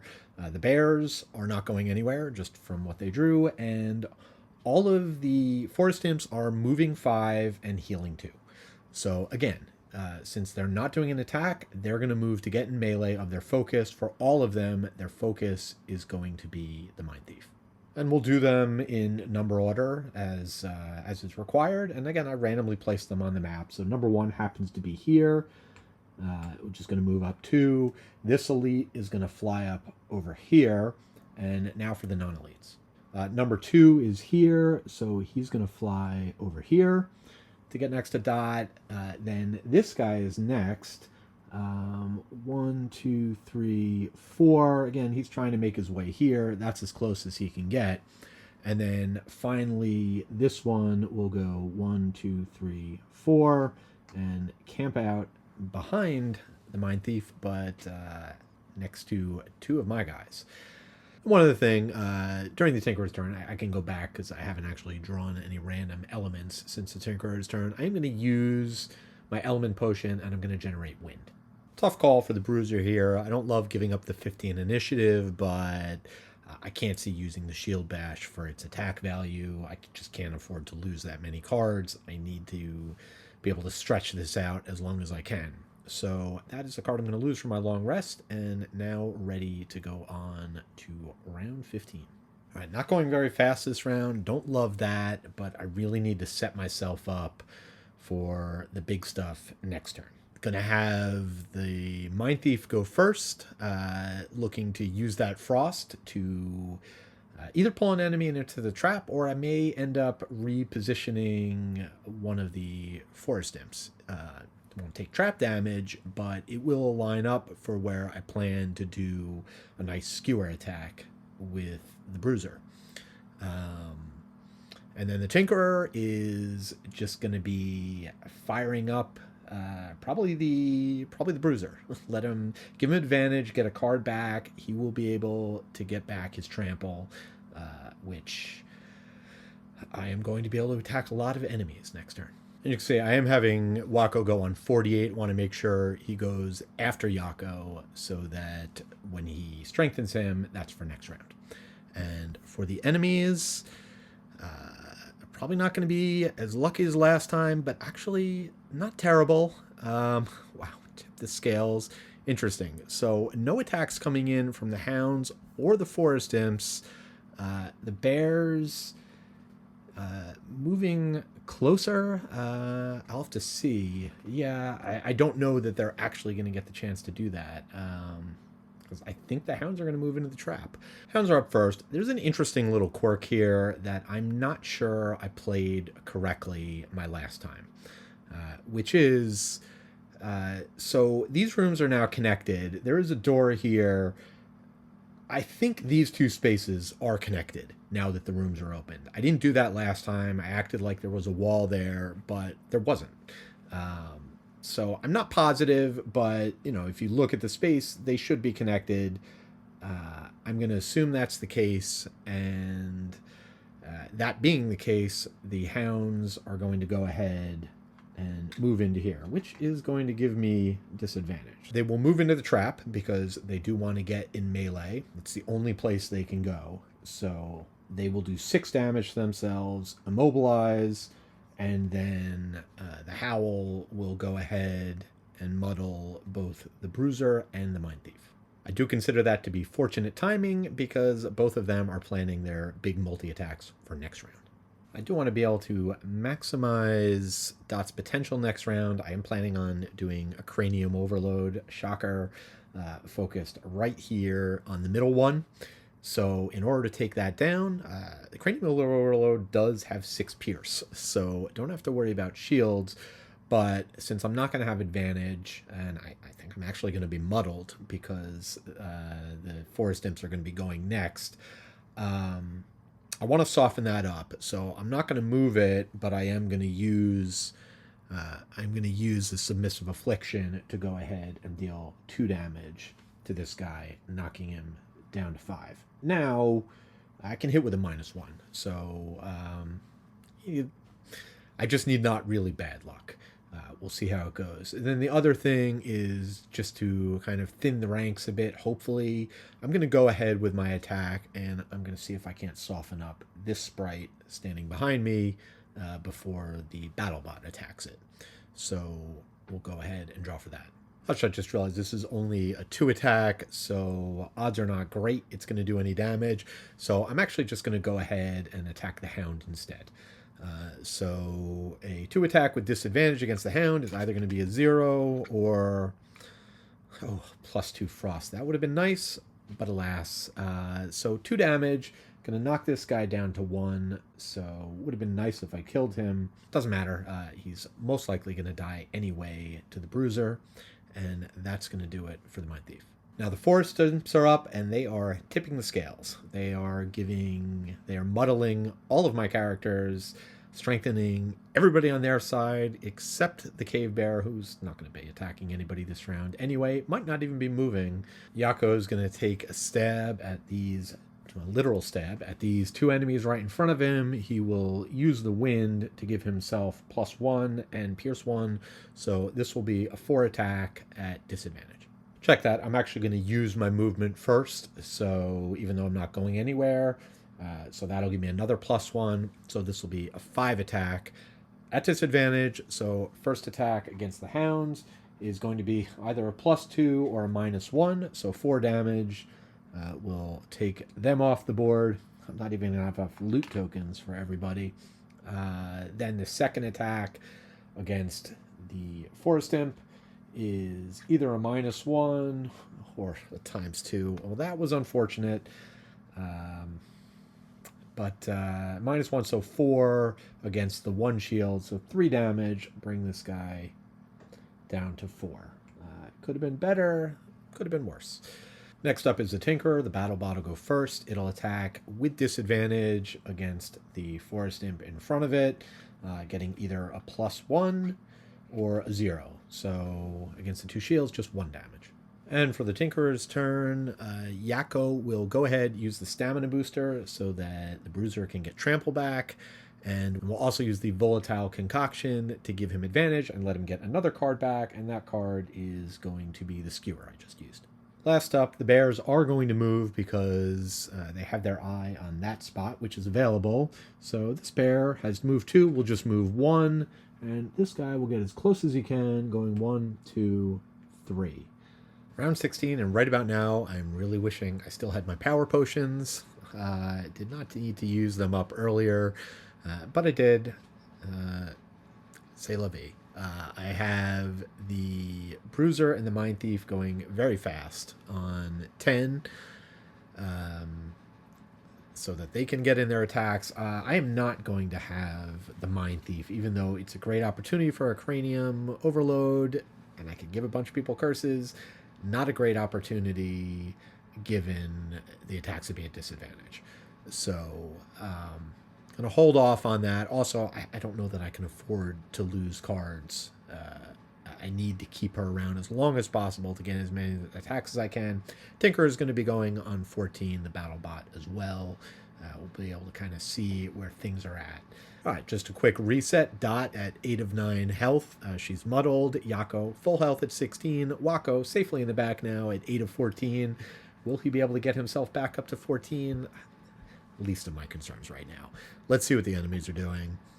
All right, they're all going after me. Nothing special for the Forest Imps. Cave Bear with a big attack, so definitely going to keep that in mind, and a lot of movement. Hound with... there are no hounds, so let's move him off the board. I haven't updated anybody's health here, but I do have it on the map. Speaking of which, let's go to the map and kick things off with the Bruiser.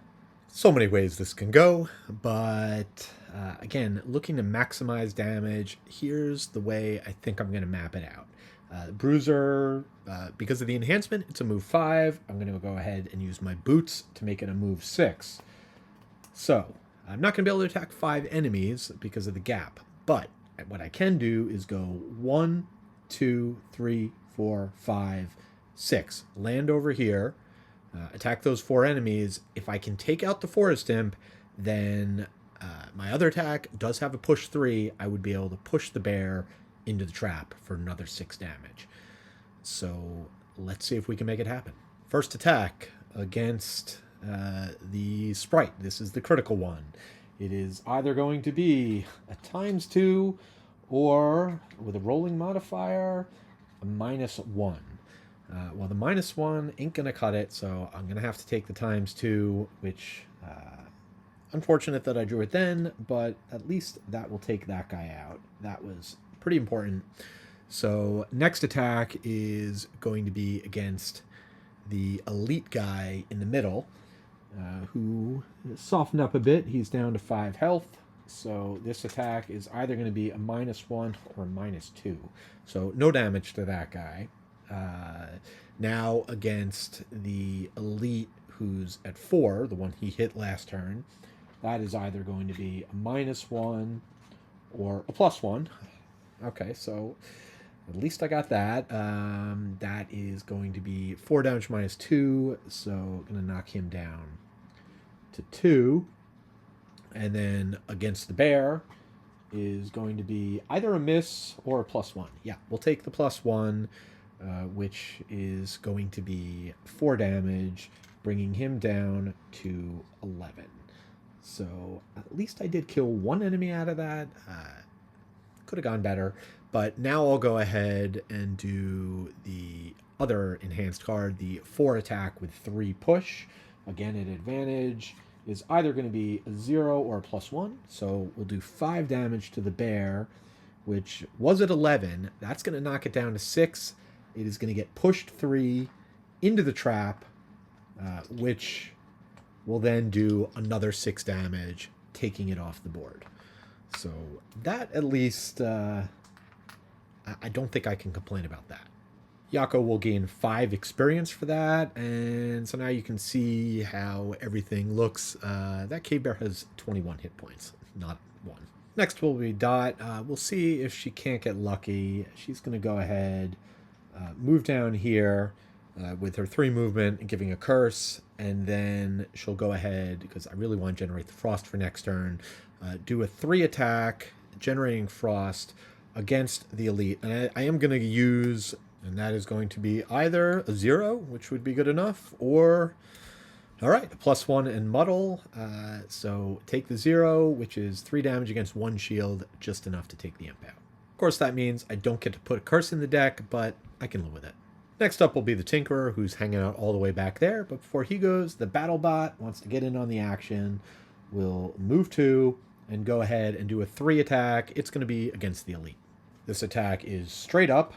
And +2 is a 5 for 3 damage.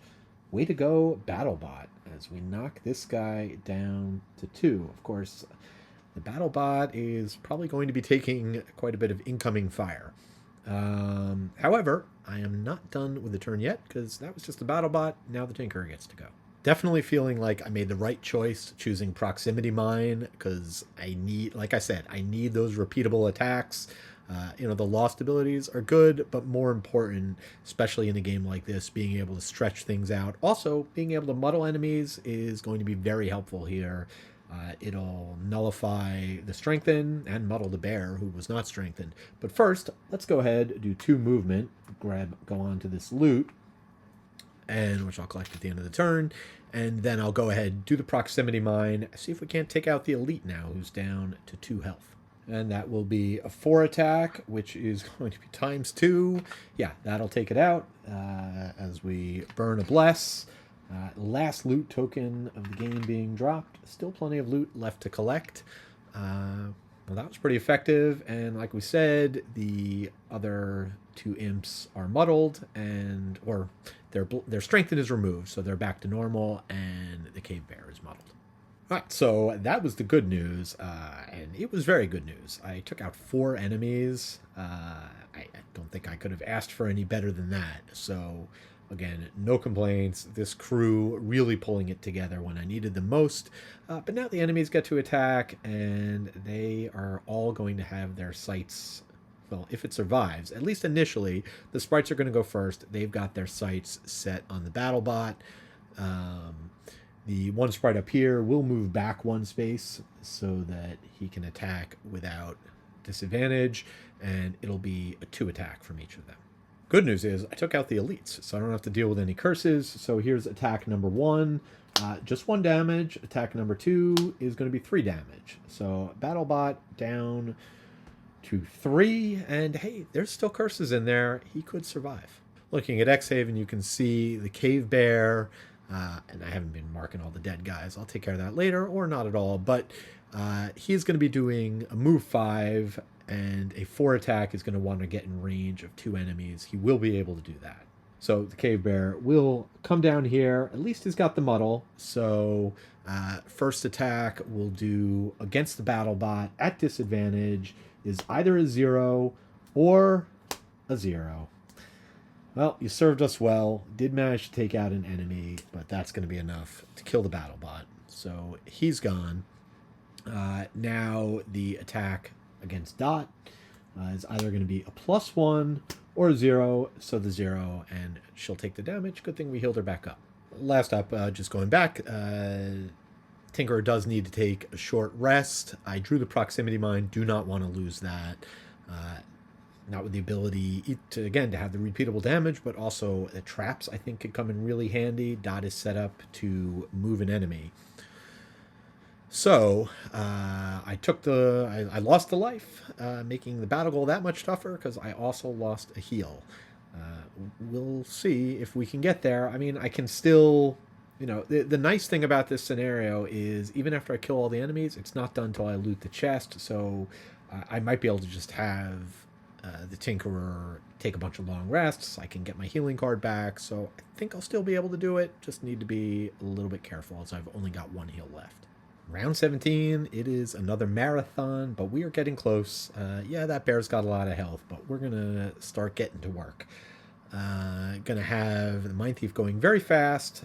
She's going to be able to yet again do some shield avoiding 2 damage to one of the imps, also maneuvering into position for a good double attack for the bruiser, and the Tinkerer going to try and take out the other imp, and I forgot about my single bow, so I'll make sure to give myself advantage on that attack, and let's check out the enemies and get to it. All right. Oh, I do need to mark that Tinkerer took a point of damage, so he's down to 7, and then we'll go ahead and draw. The imps are phasing out. Still going to be able to damage them. Just have to change what I was going to do with the Tinkerer. Cave Bear, a hasty assault. Doing a nice big 4 attack right off the bat. Not going to have to move. That could be rough. All right, so I was a little concerned about what I was going to do about this Cave Bear attack coming in so quickly. I don't want it. I really wanted to go after the Bruiser. And then I realized, oh yeah, with Submissive Affliction, I don't need to use it on a Forest Imp. I can use it on the Cave Bear. So that is exactly what I'm going to do. But first, I am going to go ahead, and I think, yes, I can. I'm looking at my discard pile. Both of my immobilized cards are in the discard pile, so I don't have to worry about accidentally immobilizing this bear. I'm going to go ahead and just do a generic 2 melee attack, but this will give me an opportunity to fire up the poison dagger and get poison on the bear. And so it will be a 2 attack, -1, just 1 damage, but got the poison there. Then I'll go ahead and use Submissive Affliction. I can move the bear twice, so I will move him right down into the corner so he's not blocking in the Bruiser.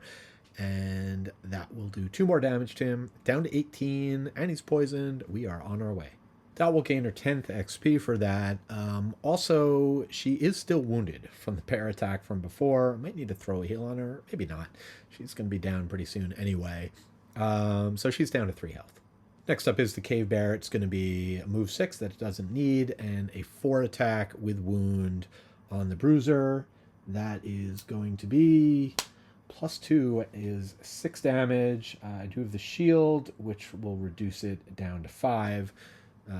Yeah, so I'll just take 5 damage. And by shield, I mean armor.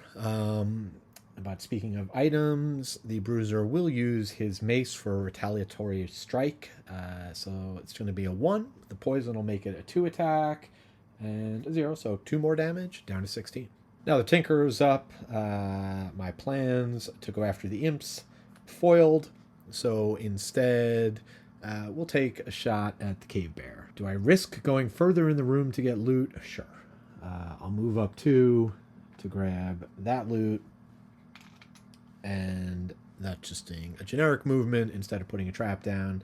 And then I'll go ahead and do a 4 attack against the bear, +1 from the poison. Gonna hang on to my simple bow in case I decide to short rest, not long rest. I do want to use the simple bow against the forest imps where it really could make a big difference. So just the 5 attack straight up, -1, so 4 damage. Brings the cave bear down to 12, and now Yakko is up. And so in his case, I was hoping to do a double attack against an imp. All of that got messed up. I think I'm just going to move. I'll use the generic movement from Juggernaut to move here. I don't want to take a chance and move further away, and because I don't have very good initiative written next turn, and if the bears happen to go fast, Tinker would be in the line of fire. So I'll just go there. Be able to pick up the loot later, and then I'll do a 3 attack and gain an XP out of it. Also, Yakko will take a wound damage at the start of his turn to go down to 10, but then I'll go ahead and heal with my amulet to go back up to 11 and get rid of the wound. And this will be a straight up, well, it's a 3 attack, +1 from the poison is 4, so +1 is 5 more damage. We got the bear down to 7.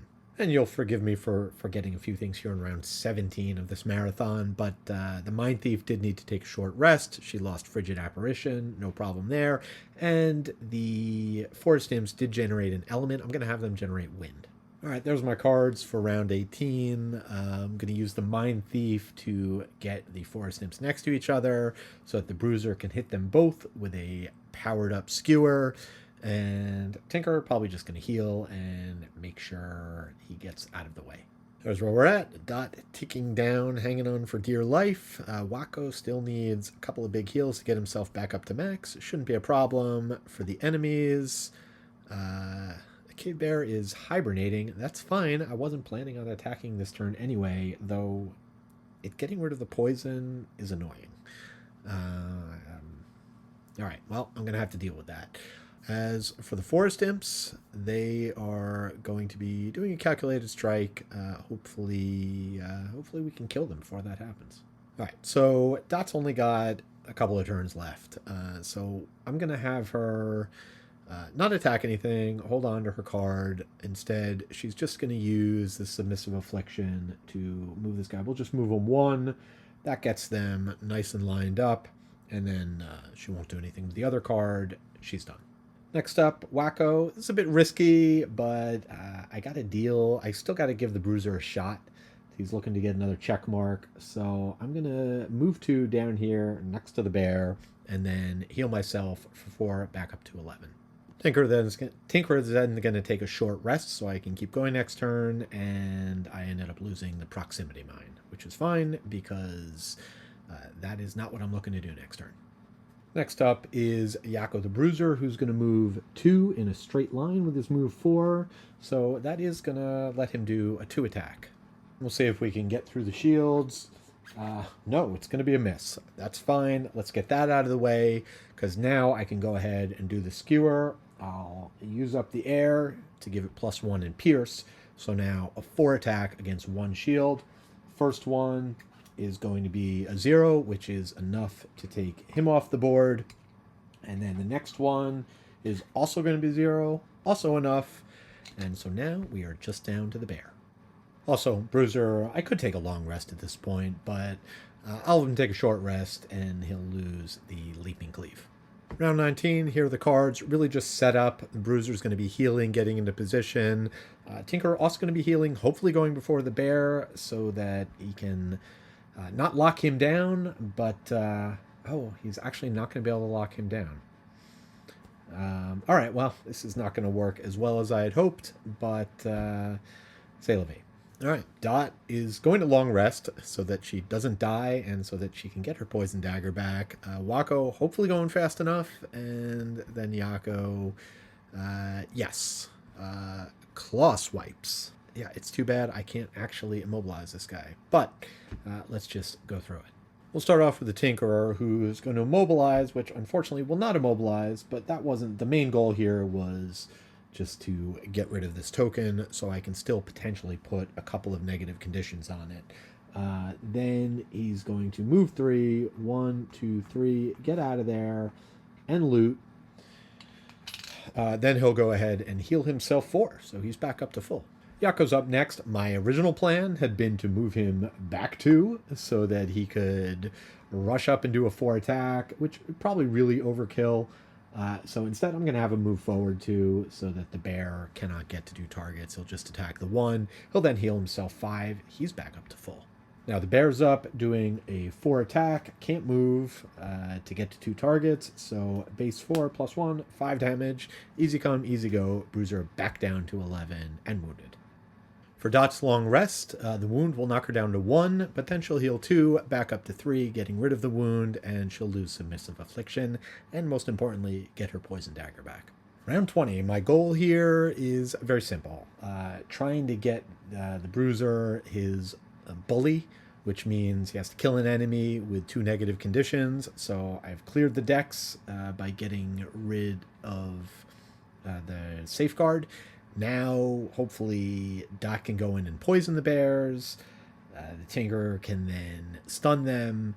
And then, hopefully, the Bruiser can finish them off. As usual, a lot of that depends on when the bears go and what they're doing. They're going on 80, so as long as I don't draw a miss, I should be good to go. Dot will kick things off. She's got to move 5, but yeah, this is going to be her last turn, so she'll just go here. She can attack from 2 away as she's playing her augment, so it'll be a 3 attack. She will use the poison dagger to apply poison. So a 3 attack. Okay, 3 damage, and I can move the bears. I can move them over here. Then I can move them back. Do the hokey pokey. That's it for her turn. Next up, the Tinkerer is going to go ahead and stun the bear, and then use 2 movement to get into position, setting up for a very nice finish. I will then have the Tinkerer do a short rest.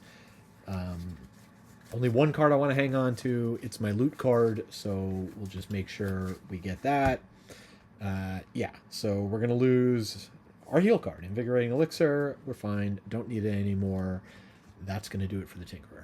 Now the Bruiser's up. He's going to attack an enemy with 2 conditions. We've already bullied this bear quite a bit by cornering him here, preventing him from getting out. What's that they say about a caged animal, a caged bear? Nevertheless, this bear's stunned, poisoned. Here comes a 5 attack.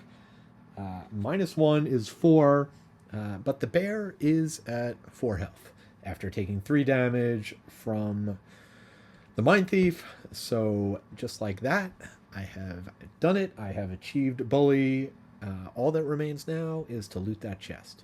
But we are not done yet with the Bruiser. He does have a move 7 that he can use, so to give him 2 more XP plus the 1 XP for the other attack. I am so close to being able to go back into the area of the map. I had to go back and check the earlier in the video to see where the coin was. Fortunately, it's 9 spaces away. Can't quite make it there. So we will be leaving 1 loot behind, but I'll go up here and grab 1. Not going to get the chest yet. I mean, this is the Tinkerer's personal goal. Only makes sense to allow the Tinkerer to do it, so 1 turn to go. No real reason to do cards or show anything. Just very simply, I have Stun Shot. That's the move 1, loot 1. So Tinker is just going to go here, loot everything remaining, get the rest of those coins, and the goal. Nothing special in here other than the ingredients we were looking for to make the perfect cure. Only took 21 rounds. So, and nobody exhausted, as Dot was able to go ahead and take a long rest this final round. Although one of the battle goal choices I had for her was be the first to exhaust, so certainly could have made that happen. In any event, obviously Dot did not get her battle goal, but the other two did. They'll both get another perk out of it. Bruiser's going to get a level up, and Dot, having just witnessed a chest get looted, is, for the 10th time, will go ahead and read what happens with her personal goal. All right, so not too shabby. For completing the scenario, no reward there. We just unlocked the next one. But having gone up to difficulty level 4, base 12 XP and gold now worth 4 each. Also, for the Mindthief's personal quest, she did complete her personal quest. Read the stuff, no added things required. It occurs to me, she has to witness the chest. I'm pretty sure that doesn't work if she's exhausted, but she has been up every time. I think she exhausted once, but the chest had already been looted at that point. So, but as a reward for that, everyone gets 20 gold as she splits the spoils of her baubles before she takes off. So, let's take a look at where the characters are at. All right, so Yakko picked up 36 gold in loot, 9 tokens plus 20, so he's up to 64 gold now. Also got a total of 30 XP this game, so he's up to 230 XP. He will level up to level 5. Checkmark also set him up, so he'll be getting 2 perks. So Wakko the Quattral Tinker picked up 12 loot tokens for 48 gold, plus the 20 from the Mindthief's personal quest. So he's now at 117 gold, and so I've been hoarding that gold, trying to get to that 100 so I could buy a really good enhancement. We'll be doing that next time. Also picked up 22 XP. He's up to 237. No level up, no perks. He still would need one more check mark to do that. And last but not least, in her final outing, Dot was the pauper among this group. She only picked up 3 loot tokens for 12 gold, plus the other 20 as well. So she's at 50 gold. She did get 23 XP, so she's up to 218. So she's going to level up, get a card and a perk. Why not? For the fun of it, I'll do that before she retires. She will need to retire. I have unlocked the music note class, and I will be revealing that in the next video. As we will also continue on probably with the next step in the Tinkerer's Find the Cure. I could also deviate and work on the Bruiser's quest, to be determined. All right, so we made it. This was another long one. I appreciate if you made it this far sticking around, or if you just jumped to the end to see what happened. Either way, subscribe if you haven't already. Give me a thumbs up if you haven't already. Give me some comments about the video. Again, you can tell me what I did wrong, or you can tell me what you're impressed with that I did right. Hopefully I did more right than wrong. But otherwise, as always, until next time, and thanks for watching.